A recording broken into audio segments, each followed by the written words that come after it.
নবীজি বলছে মান আকালা দিরহাম রিবা ওয়া হুয়া ইয়ালাম আন্নাহু আশাদ্দু মিন 36 জিনা। যে ব্যক্তি জেনে শুনে 1 টাকা সুদ খায় তার আমলনামায় 36 বার জেনার গুনাহ লেখা হবে। লাআনা রাসূলুল্লাহ সাল্লাল্লাহু আলাইহি ওয়াসাল্লাম আকালার রিবা ওয়া মুকিলাহু ওয়া শাহিদাইহি ওয়া কাতিবাহু ওয়া কালাহুম সাওয়া। প্রিয় নবী বলছেন আল্লাহর লানত তার উপর যে সুদ খায়, যে সুদ দেয়, যে সুদ লিখে, যে সুদের সাক্ষী থাকে, অপরাধে 4 জন সমানে সমান। লিররিবা 73 বাবান আইসারুহু আন ইয়ানকিহা আর-রাজুলু উম্মাহু। সুদ খেলে 73টা বড় বড় গুনাহ হয়, সবচেয়ে ছোটটা হলো মায়ের সাথে জিনা করা। আজকে আমার সামনে যারা আছেন আমরা সকলে মিলে একটা মিছিল যদি দেই, স্লোগান দেই রাষ্ট্রীয়ভাবে সুদ বন্ধ করতে হবে, সুদ বন্ধ হবে তো কাল থেকে? ওয়াজ করে সুদ বন্ধ করা যাবে না রে দোস্ত, ওয়াজ করলে মদ বন্ধ হবে না। তবে হ্যাঁ, বন্ধ হবে যদি এই ওয়াজ মানার মতো 151 জন নেতা কোরআন হাতে নিয়ে সংসদে ঢুকে যায়। তারা একবার না বললে সুদ বন্ধ হয়ে যাবে, একবার হ্যাঁ বললে 80 বেতের আইন চালু হয়ে যাবে, তখন ইসলাম মানা সহজ হয়ে যায়।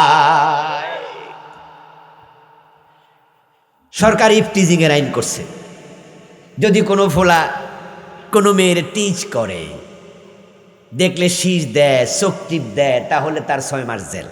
শুনছেন না? ওর না ধরে টান দেয় তাহলে আরো বেশি জেল। টিজিং, নারী উত্ত্যক্ত করা। আচ্ছা, মেয়েদেরকে টিচ করলে, তিক্ত করলে, বিরক্ত করলে যদি 6 মাসের জেল হতে পারে, যে মেয়ে বোরকা ছাড়া, পিঠ দেখায়া, পেট দেখায়া, ওড়না ছাড়া হাইটা ফোলাফান উত্ত্যক্ত করে, হের কি জেল হওয়া দরকার না?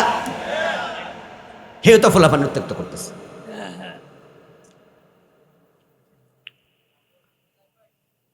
এই জন্য ড্রেস কোডের আইন হওয়া উচিত।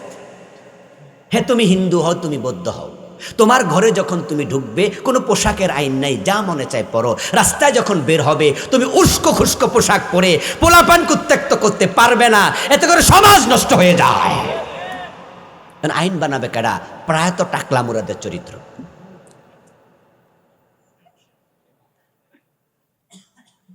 প্রিয় হবে আমার, এর জন্য কি লাগবে? ইসলামকে পরিপূর্ণ মানতে হলে একটা ইসলামী সমাজ লাগবে, সমাজ। এ কোরআনের সাথে আমাদের দায়বদ্ধতা আছে। কোরআন আমাদের সংবিধান, কোরআন আমাদের কিতাব। এখানে যা আছে সব মানতে আপনি বাধ্য। ওই যে নাকে রশি ঢুকানো ওটের মতো।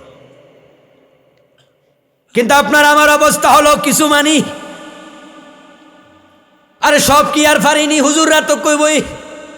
এই হলো আমাদের অনেকের আইডিওলজি, হুজুররা তো কইবই। মসজিদের মুয়াজ্জিন একদিন ফজরের টাইমে আজান না দিয়া একা একা নামাজ পড়ে ঘুমাই গেছে। এখন তো আজকে আজান হয় নাই, বেনামাজিরাও তো টের পায় আজান হইলে। আজান তো মাইকে হয়, বোঝেন না কথা? সকালবেলা সমালোচনা করতেছে চা দোকানে বইয়া, কিরে হুজুর যাই আজানই দিল না। সভাপতির কানেও খবর গেছে, সভাপতি আবার জোহরের আগ দিয়া মুয়াজ্জিনকে ডাকছে, ডাইকা কয় আজকে নাকি ফজরের আজান দেন নাই। তো মুয়াজ্জিন বলতেছে, হ্যাঁ আমি কিন্তু নামাজ পড়ছি, আমি কিন্তু বেনামাজি না, আমি ঠিকঠাকই পড়ছি, তবে আজান দেই নাই। ও যাই না, শুই না, ইচ্ছা করে দেন নাই, আমি তো মনে করছি হয়তো আপনি ঘুমোতে উঠতে দেরি হয়েছে। কয় না না, আজান দিয়া লাভ কি, কেউ তো আইয়ে না, তো ভাবছি দুই কত মিট যাক না। সভাপতিকে না না, কোনো কথা না, কথা না, আজান দিয়েন। কয় আমনে অত আইয়েন না। কই মিয়া, আমি কি মুয়াজ্জিন নি? দায়িত্ব আমনেরা নাই। মুসল্লি আসুক আর না আসুক, আপনার আজান আপনি দেন, আমি তো আর মুয়াজ্জিন না। আপনারা মনে মনে ভাবেন ইসলাম তো কিছু মানতেছি, আর সব কি পারিনি, হুজুররা কোক না, হুজুর তো কইতে দাওয়াত দিয়ে আনছি। আফাতুমিনুনা বিবাদিল কিতাব ওয়া তাকফুরুনা বিবাদিন ফামা জাযাউ মান ইয়াফআলু যালিকা মিনকুম ইল্লা খিজিয়ুন ফিল হায়াতিদ দুনিয়া ওয়া ইয়াউমাল কিয়ামাতি ইউরাদ্দুনা ইলা শাদ্দিল আযাব। আল্লাহ প্রশ্ন করে, এই কিতাবের কিছু মানবা, কিছু মানবা না? এমন যদি করো দুনিয়ায় বেজ্জতি করব, আর মরার পরে জাহান্নামে ফেলে দেব। কিছু মাইনা কোনো লাভ নাই, পুরা মানো।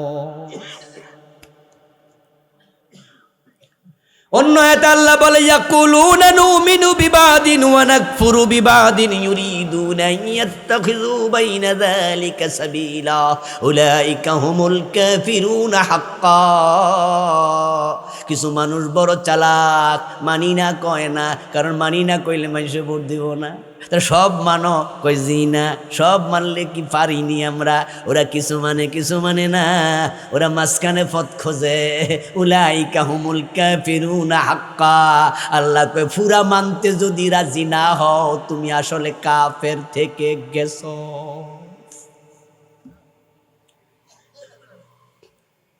এই জন্য ইসলামকে ফলো করুন পূর্ণাঙ্গ। যেখানে পারবেন না সরি বলবেন, রব্বানা জালামনা বলবেন। আমার এই কথার কারণে কালকে ইসলাম কায়েম হয়ে যাবে এত সোজা না, কিন্তু একটা কাজ হবে, আপনি আর আমি যদি সিদ্ধান্ত নেই পুরাটাই মানবো, তাহলে ঈমান নিয়ে মরতে পারবো। আর যদি সুবিধাবাদী হয়ে যান, সুবিধাবাদ জিন্দাবাদে মোমেন হওয়া যাবে না।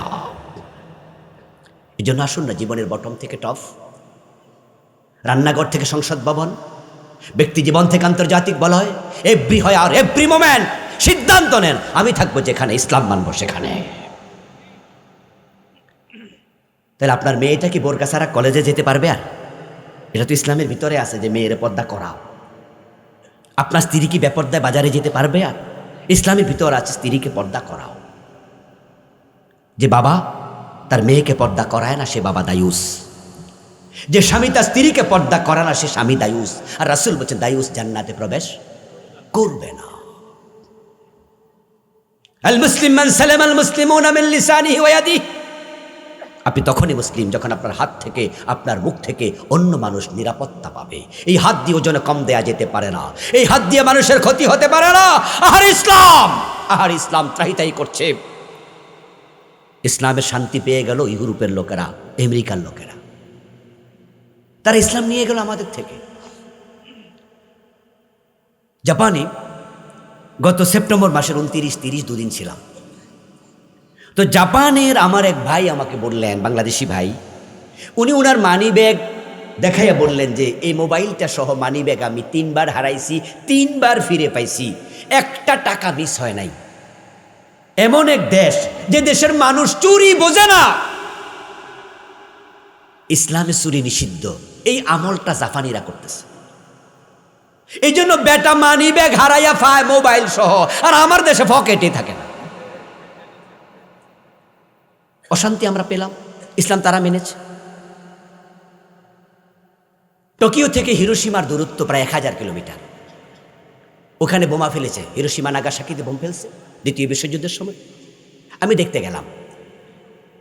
জাপানে টোকিওতে ঘুরলাম 2 দিন। রাস্তার মাঝে ময়লা দূরের কথা, আমি একটা কাগজের টুকরা আমার চোখে পড়েনি, এত পরিচ্ছন্ন তারা। অথচ ইসলাম শিখিয়েছে পবিত্রতা ঈমানের অঙ্গ, পরিচ্ছন্নতা আমাদের ঈমানের অংশ। আর ওরা এটা নিয়ে ভালো আছে। কেমন ভালো আছে জানেন? তাদের মাঝে রোগ নাই, অসুস্থতা নাই, খুবই সুস্থ মানুষ। 100-এর বেশি বয়স এমন জাপানি আছে কয়েক লাখ। টোটাল মানুষ হলো 12 কোটি। 12 কোটি মানুষের মাঝে কয়েক লক্ষ আছে বয়স 100-এর বেশি। আর বাংলাদেশে মানুষ আছে 20 কোটি, 100-এর বেশি আছে কয় হাজার। কয়জন পাইবেন? বরং আমাদের এলাকায় যদি কারোর বেশি বুড়া দেখি, জিগাই চাচা বয়স কত, কয় 97। আমরা কই বাবা রে, আদম আলাইহিস সালামের স্বাস্থ্য ভাই, এখনো মরে না।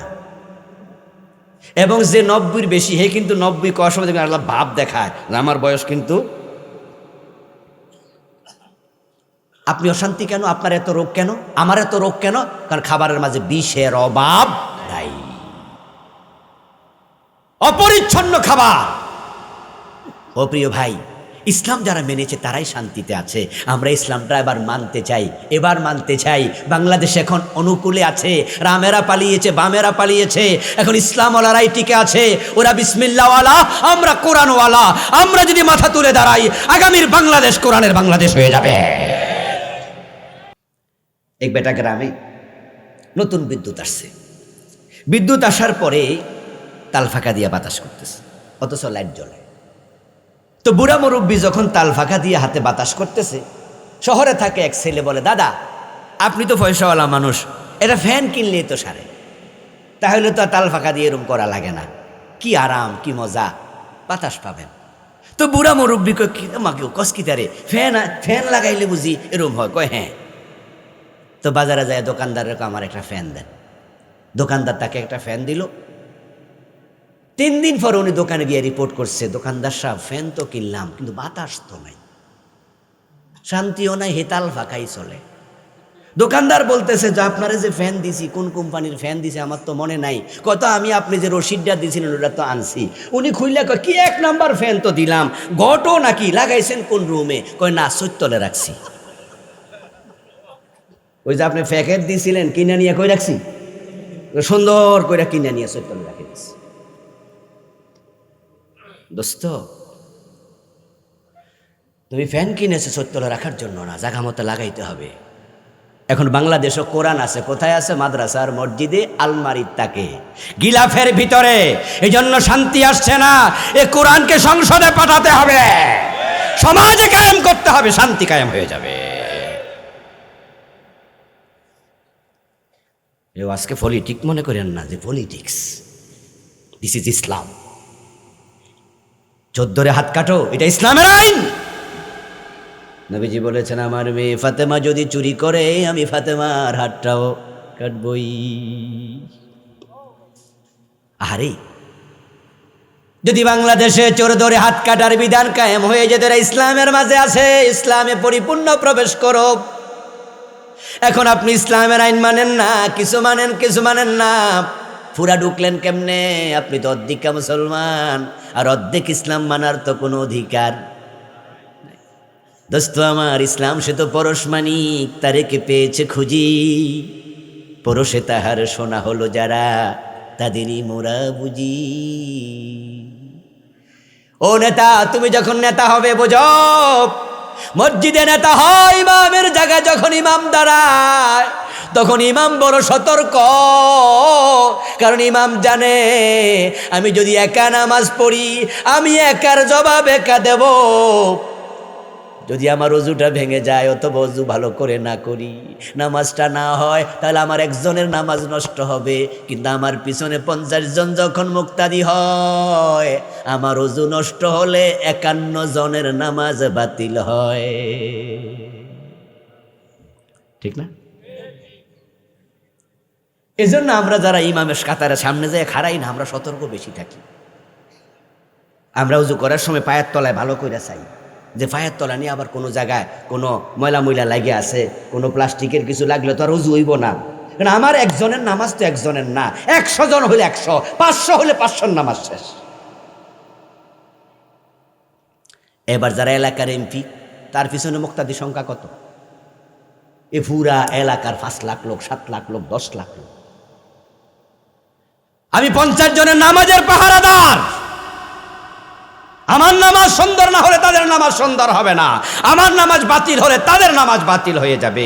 তুমি নেতা, 5 লাখ লোকের পাহারাদার, তুমি খারাপ হলে এই সমাজ খারাপ হয়ে যাবে, এই রাষ্ট্র খারাপ হয়ে যাবে। তাই নবীজি বলছেন আমার মেয়ে ফাতেমা চুরি করলে ফাতেমার হাত কেটে দেব। আরে এই আইনটা যদি বাংলাদেশে আমরা 6 মাস রাখতে পারতাম, অন টেস্ট, 100 চোরের হাত কাইটা দেখেন, 1000 চোর তারের মতো সোজা হয়ে যাবে, 1000 চোর সোজা হয়ে যাবে। কিন্তু দুঃখজনক, ভারতের সাবেক প্রেসিডেন্ট APJ আব্দুল কালাম, উনি মুসলিম ছিলেন বাই নেম, কিন্তু বাই প্র্যাকটিস নয়, প্র্যাকটিসিং মুসলিম নন, বাই নেম তিনি মুসলিম। যাই হোক, তো APJ আব্দুল কালাম উনি বড় গবেষক মানুষ, তিনি ভারতের পরমাণু বিজ্ঞানীর জনক। তো ওনার একটা বক্তব্য কয়েকদিন আগে দেখলাম, উনি বলেছেন যে 200 টাকা চুরি করলে আমরা গাছের সাথে বেঁধে ফিটাই, আর যারা 200 কোটি টাকা চুরি করে তাদেরকে আমরা MP বানাই। কি কথা, ব্যাঠিক না ঠিক? অল্প ঠিক না পুরা ঠিক? যে মসজিদে জুতা চুরি করে, হেরে কি কিলান, এটি কিলা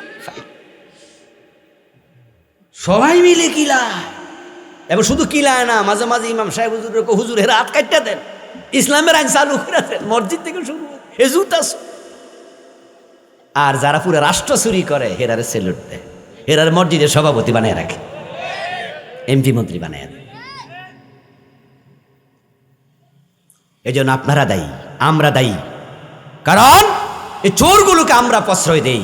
এই যে নির্বাচন আসতেছে কয়দিন পরে, অনেক ভোটার 500 টাকা 1000 টাকা ভোট বেচালেন। এমন লোক বাংলাদেশে আসেনি? আছে। মানে নির্বাচনের আগের দিন রাত ঘুমায় না, মোমবাতি জ্বালায় বইয়া থাকে, আইনি কাস্টমার। মানে ঘুমাইলে যদি কাস্টমার ফিরা যায়, এই জন্য বিদ্যুৎ চলে গেছে, মোমবাতি লাগাও, জামাই বউ মিলে ফান খাও, ঘুমাইও না। আইবো আইবো, যদি দে যে টর্চ লাইটের আলো দেখা যায়, দুইজন খুশি, আইয়া গেছে। কত টাকা করে ভোট? 500 1000? ফ্যামিলিতে কয়জন? 5 জন, নেন 5000, দেন ভোট। এই মিয়া, যে তোমার থেকে টাকা দিয়ে ভোট কিনছে সে তোমার দেশের কাজ আর করবে না। সে 1 টাকা খরচ করলে এর পিছনে 1000 টাকা তুলে নেবে, সে ফুজি খাটাইতেছে। আর ভাই, আপনি যে আপনার 1000 টাকার কাছে বেচা দিলেন নিজেরে, আরে বড় ফার্মের মুরগিও তো 1000 টাকা দিয়ে পাওয়া যায় না। কিছু কিছু মুরগি আছে 500 কেজি ওজন, আছে না? একগুলা কি মুরগি জানি কয়, ডিম দিতে দিতে এক পর্যায়ে আর দেয় না। লাল মুরগি কিছু আছে, এই 1200-1500 নিচে এগুলো পাওয়া যায় না। এই মাত্র 3 কেজি 5 কেজি ওজনের মুরগি, এটা 2500 টাকা। তুমি 2.5 মণ ওজন, তোমার দাম হলো 500 টাকা। আমাদের এলাকায় যে ছাগলে বাচ্চা দেয়, পেটেতে পড়ার পরে যে ছাগলটা মাত্র খারাইছে, এটার দামও 3000 টাকা, এইটার দামও 4000 টাকা। আর তুমি সৃষ্টির সেরা জীব, তোমার দাম 500 1000, আর কত নিচে নামবা? যদি আমরা সোজা হয়ে যেতাম, নেতারা সোজা হয়ে যেত। ইমাম যদি ভুল করে, ইমামের ভুল হয় না? মাগরিবের নামাজ 2 রাকাত পড়ে দিল, সালাম ফিরায়া, পিছনে আমরা যে কয়জন মুক্তাদি আছি, আমরা ইমামরে সুবহানাল্লাহ বলে লোকমা দেব। কি বলে? নাকি আল্লাহু আকবার? বাংলাদেশে আল্লাহু আকবার চলছে আরই, কিন্তু হাদিসে হলো সুবহান। লিররিজালিত তাসবিহ ওয়া লিন-নিসাইত তাসবিক। নবীজি সাল্লাল্লাহু আলাইহি সাল্লাম শিখিয়েছেন, পুরুষরা ইমাম ভুল করলে সুবহানাল্লাহ বলে তাকে সতর্ক করবে। আর যদি মহিলা মুসল্লি থাকে, মুখে কথা বলবে না, হাতের উপরে হাত আওয়াজ করে ইমামকে বুঝাবে ভুল হয়েছে। ইমাম মাগরিবের ফরজ 2 রাকাত পরে সালাম ফিরাইলো, আমরা লোকমা দিলাম। ইমাম যদি লোকমা গ্রহণ না করে, সালাম ফিরাইছি তো ফিরাইছি, তা আপনারা সবাই ইমাম সাহেবরে বলবেন, হুজুর আপনি লোকমা দিলাম, খারাইলেন না কেন? আপনি তো 2 রাকাত পরে সালাম ফিরাইছেন। ইমাম কইল যে আজীবন 3 রাকাত পড়ছি, আজকে না হয় 2, অসুবিধাটা কি? মানবেন? কথা কয় না ভাইরা, মানবেন? তা আপনারা তখন বলবেন যে হুজুর এইসব কি তা কোন, আজীবন 3 মানে আজ গতি, কারণ মাগরিবের ফরজ 3 রাকাত করছে কে? তো এটার মাঝে মাঝে কমানোর সুযোগ আছে? হুজুর 3 মানে 3। হুজুর কইল যে ফোরছি তো ফোরছি, আজগার 2। মেনে নেবেন? সব মুসল্লি একসাথ হয়ে বলবেন যে তোমার মতো ইমাম দরকার, আউট, আরেকজন ইমামের জায়গায় যাও, নতুন ইমাম।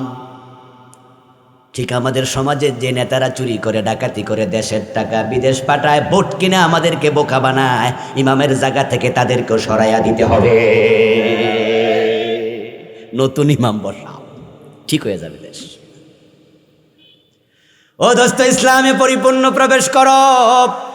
এবার বলুন তো, যুব সমাজ, তাদের হাতে হাতে এখন মদের বোতল আছে, এই জাতীয় মাদকে আসক্ত এমন যুবক কুমিল্লা আছে না নাই?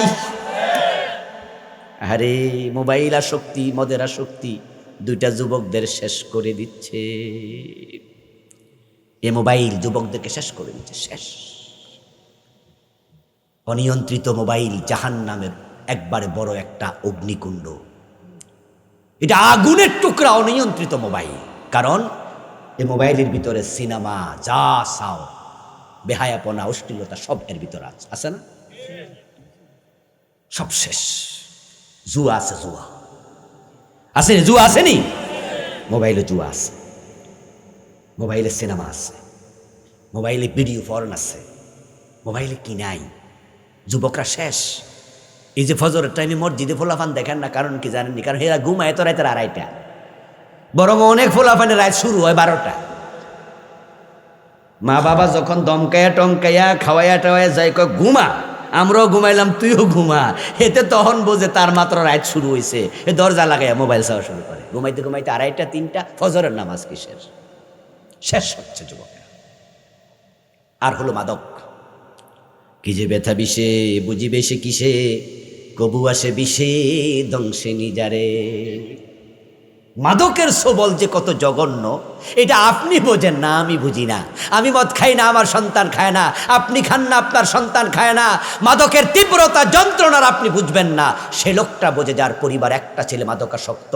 যেই পরিবারে একটা ছেলে মদখোর, পুরা পরিবারকে জাহান্নাম বানায় ছেড়ে দেয়, শান্তি শেষ। মায়ের গলা চেন নিয়ে বেচালায়, বউয়ের কানের জিনিস বেচালায়, বাবার মোবাইল নিয়ে বেচালায়। যখন টাকা থাকে না, ম্যান হলে ডাক না বেচা তারপরে গাঁজা খায়। হেতে দেশের এ পর্যন্ত জ্বালায়। মাদকের টাকা না দেয়াতে বাবার গায়ে হাত তুলেছে, এমন জালেম আছে না? মায়ের গায়ে হাত তোলে। ঐশী নামে একটা মেয়ে শুধু হাত তোলেনি, মা বাবা দুজনকে হত্যা করেছে শুধু মাদকের কারণে। দোস্ত, এখন 54 বছর তো বাংলাদেশের বয়স হয়ে গেল, 55 চলছে। মদ বন্ধ করতে এতদিন লাগে নাকি? এতদিন লাগে? ও তো হলো ফিসিলমে কাফা গেল, কই মদ খাওয়া তো হারাম। হযরত ওমর রাদিয়াল্লাহু তাআলা আনহু নিজের ছেলে আবু শাহমা মদ পান করেছে, তাকেও তিনি 80 বেত্রাঘাত করেছেন। ইসলামের এটা আইন। মদ্যপানের অপরাধে প্রিয় পুত্রকে নিজ করে মেরেছ ধররা, মরেছে পুত্র তোমারই চোখের পরে। কিন্তু বাংলাদেশে মাদকের নিয়ন্ত্রণের কিসের আইন? আমি তো মাঝে মাঝে হাসি এদেশের নেতাদের কথা শুনে। মাইক হাতে নিয়ে বলে মদের বেরোবে ব্যাপারে নো টলারেন্স, জিরো টলারেন্স, মাদকের ব্যাপারে ছাড় নাই। আমি কই ব্যাকল কয় কি? 54 বছরে মদ বন্ধের জন্য কার্যকর কোনো উদ্যোগে নেয় নাই। একটা অফিস বানাইছে, এটার নাম দিছে মাদক নিয়ন্ত্রণ অধিদপ্তর। আমরা নিয়ন্ত্রণ চাই না, নির্মূল চাই। এরা তো নির্মূলের অফিসে বানায় নাই। খেয়াল করছেন? এ কুমিল্লা শহরও আছে মাদক নিয়ন্ত্রণ অধিদপ্তরের অফিস। আচ্ছা, আপনারা যখন ক্যান্টনমেন্ট দিয়া এখান দিয়ে ঢাকা যান, মাঝে মাঝে কিছু বাস আছে না 100 কিলোমিটারে চালাইতে চায়। ওরে বাবা রে, প্রাইভেট কারের তো কিছু মনেই করে না, বরং হের আর হেল্পাররা আমরা কয় ফালাস্টিক। জানেননি কি কয় আমরা রে? আমরা কয় হ্যাঁ, আমরা হুন্ডালাই কইতাছে, এই কি কয় জানি, ওস্তাদ ওস্তাদ বামে প্লাস্টিক। আরে কয় কি রে, এত লাখ টাকা দামের গাড়ি নাম দিছে কি? আচ্ছা, যখন এই জাতীয় 100 কিলোমিটার গতিতে চালাইতে থাকে, গাড়ি তো মাঝে মাঝে কাঁপি শুরু করে। তখন আমরা যাত্রীরা যারা সচেতন, আমরা বলি, এই ড্রাইভার তুমি কি চালাচ্ছ, নিয়ন্ত্রণে চালাও, বলি না? যে নিয়ন্ত্রণ মানে কি স্টার্ট বন্ধ করে দাও। নিয়ন্ত্রণ করলেও বোঝা যায় যে 80-তে চালাও, 70-এ চালাও। তো যখন মদখোর দেখে মাদক নিয়ন্ত্রণ অধিদপ্তর, হেরাও বোঝে 80-তে চালান যায়, 60-এ 70-এ চালান যায়।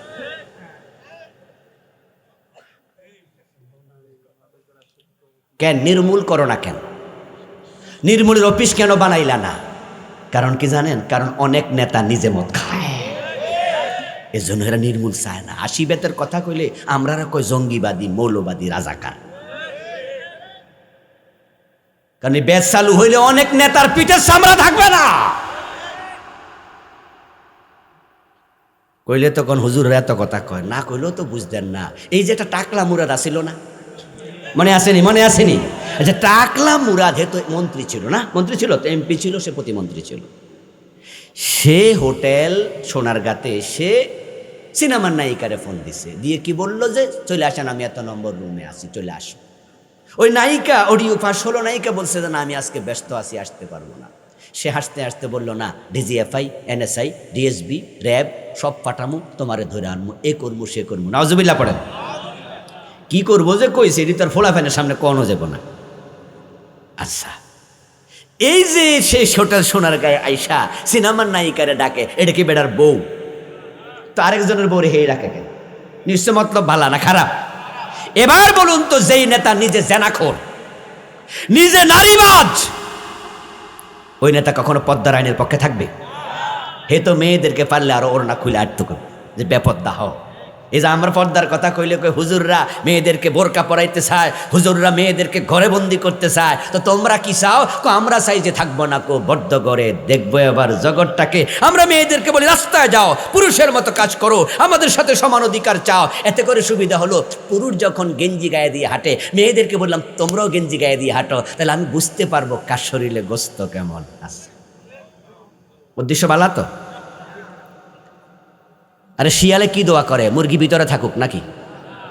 কথা কয় না কেন কুমিল্লার ভাইয়েরা? শিয়াল কি দোয়া করে মুরগি ঘরে থাকুক? শিয়াল দোয়া করে কত বাইর হতে পারে। বরং তাহাজ্জুদের সময় শিয়াল হয়তো দোয়া শুরু করে, গৃহস্থ ওড়ে না কেন, মুরগি ডাকনা খোলে না কেন? শিয়াল যেমন মুরগিকে কাছে চায়, এই বেপর্দা বেহায়া অশ্লীল নেতারা মেয়েদেরকে রাস্তায় নামাতে চায়। নারী স্বাধীনতার নাম দিয়েছে তারা? নো, নারীদেরকে তারা ভোগপণ্য বানাতে চায়। আর আমরা পর্দার কথা কেন বলি জানেন? নারীদেরকে আমরা ইজ্জত সম্মান মনে করি, দামি মনে করি, সম্মানই মনে করি। দেখেন, আমাদের প্রেসিডেন্ট যখন কোথাও যায়, দেখবেন যে প্রেসিডেন্টের পাশে নিরাপত্তা বাহিনী থাকে, থাকে না? খেয়াল করছেন নি? দেখবেন যে এসএসএফ বলা হয়, স্পেশাল সিকিউরিটি ফোর্স, এসএসএফ, চৌকস নেতা। প্রধানমন্ত্রী গেছে, প্রেসিডেন্ট গেছে, দেখবেন যে বডিগার্ডের মতো এখানে একজন, এখানে একজন, পিছনে একজন দাঁড়ায় আছে, সবাই কথা শুনতেছে, ওরা এদিকে ওদিকে তাকায়া খুব সতর্ক। ইসলাম নারীদেরকে ঘর থেকে বের হলে সফরের দূরত্ব গেলে বলেছে মাহারাম সাথে নিও, তুমি অনেক সম্মানী, তুমি অনেক দামি, তোমারও একজন বডিগার্ড দরকার হেফাজতের জন্য। ইমিটেশন অথবা কম দামি কোনো গহনা মহিলারা যেটা কানে দেয়, গলায় পরে, সেন পরে, যখন 100 টাকা দিয়ে কিনে, 200 টাকা দিয়ে কিনে, দাম কম হয়, তখন এটা খুলে যেখানে সেখানে রেখে গোসলখানায় চলে যায়। কিন্তু যেটা 1.5 লাখ টাকা, 2 লাখ টাকা বড়ি স্বর্ণের একটা নেকলেস, একটা চেইন, এটা খুলে কি যেখানে সেখানে রাখে না, বক্সে রাখে, কারণ তার দাম বেশি। ওরা নারীদেরকে রাস্তায় নামায়, আমরা নয়। তারা ভোগপণ্য বানাতে চায়। আমরা সম্মান দিতে জানি নারীদেরকে, ইসলাম সম্মান দিয়েছে। এবার বলুন তো, যে টাকলা মুরাদ এই মেয়েটাকে হোটেল সোনারগাঁয়ে ডাকলো, সেখানে কি মদের বার নাই? হোটেল রেডিসনে মদের বার আছে, ইন্টারকন্টিনেন্টালে মদের বার আছে, বাংলাদেশে 5 তারা হোটেল যা আছে সবগুলাতে মদের বার। ও দোস্ত, সেখানে পুলিশ যায় না ধরতে, কোনোদিন অভিযান চালাইতে শুনবেন না, কারণ এগুলো নিয়ন্ত্রণের ভিতরে। কিছু কিছু খাও, নির্মূলের ভিতরে তো নাই। নির্মূল হলে তো বলতাম যে ধরো যাইয়া। এখন সরকার তো অনুমতি দিছে। এবার আপনাদের কাছে আমার জিজ্ঞাসা, প্রিয় ভাই আমার, হোটেল সোনারগাঁয়ে গরিবের ফলা মদ খাইতে যাইতে পারেনি তো ওখানে কেডা যায়? ধনির দুলাল, ওই নেতা টাকলা মুরাদেরা। ওরা যদি মদ খায়, পুলিশ সেলুট দেয়, ওদেরকে ধরতে যায় না। আর গরিবের ফোলাক মদ খাইলে ধরে ঠ্যাঙ্গানি মারে, থানায় যায়, তারপরে জেলে দেয়। এক দেশে 2 রকম আইন দিয়া কিয়ামত পর্যন্ত মাদক বন্ধ হবে না। বরং ইসলামকে এস্টাবলিশ করো, ইসলামকে সমাজে কায়েম করো। 80 বেতের আইন চালু হয়ে গেলে তারের মতো সোজা হয়ে যাবে।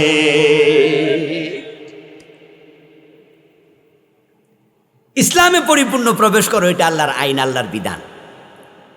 কিন্তু বাংলাদেশের অবস্থা এত খারাপ যে এদেশের 80 থেকে 90% মানুষ সুদের সাথে জড়িত।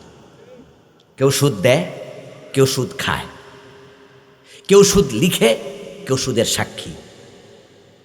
এই যে রাস্তায় গাড়িগুলো দেখছেন না, 100 গাড়ির মাঝে 95টা গাড়ি সুদের টাকা দিয়ে কেনা, ব্যাংক থেকে লোন আছে। এই যে কুমিল্লা শহরে বড় বড় বিল্ডিং দেখেন না, প্রায় বিল্ডিং এর মালিক ব্যাংক লোন করা। বড় বড় ব্যবসা দেখেন না, প্রায়গুলা ব্যবসা এমন। আরে আমাদের নেতারা যারা এমপি প্রার্থী হয়, দেখবেন যে কারো কারো নমিনেশন বাতিল হয় কেন? ঋণ খেলাপি। ঋণ খেলাপি বোঝেন তো? এরা সরকারি ব্যাংক থেকে টাকা নিয়ে দেয় না, যে বেটা রাষ্ট্রের টাকা মাইরা খায়, এ বলে আমরা নিরাপত্তা দিব। কোথায় আছেন?